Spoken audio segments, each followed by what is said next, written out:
امام ترمذی شریف حدیث نقل کر لے 3593 نمبر حدیث تے او دا ابو ذر رضی اللہ تعالی عنہ دا حدیث تے عن ابي ذر رضی اللہ تعالی عنہ ان رسول اللہ صلی اللہ علیہ وسلم عاده نبی علیہ الصلوۃ والسلام دا ابو ذر رضی اللہ تعالی عنہ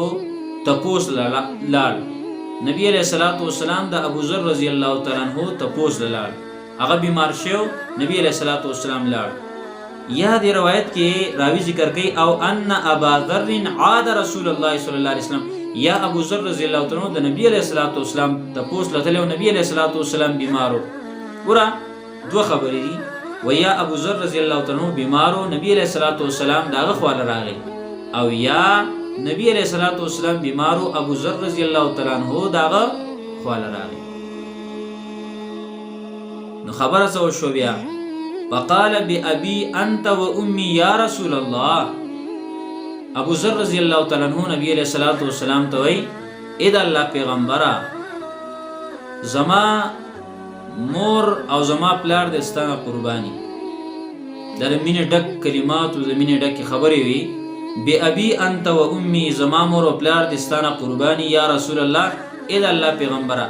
اي الكلام احب الى الله عز وجل کم یو کلام کم یو خبره اغه رسول الله رب العالمین ته ډیر زیات خوخي دي او محبوب دي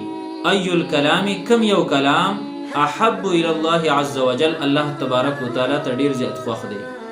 رسول الله صلی الله علیه وسلم ورته فرمایل اغه کلام الله رب العالمین ته ډیر محبوب دي اغه خبره الله رب العالمین ته ډیر خوخه ده او ډیر محبوب ده چې مصطفى الله لملائکتی چې الله رب العالمین د خپل ملائکو د پاره هغه منتخب کړل ملائکو ته هغه ذکر حواله کړل چې تاسو دا ذکر کوئ دا الله رب العالمین ته ډېر خو ځکه ملائکو ته حواله کړ او بیا نبی علیہ الصلوۃ والسلام کلمات اخذ وسبحان ربي وبحمده سبحان ربي وبحمده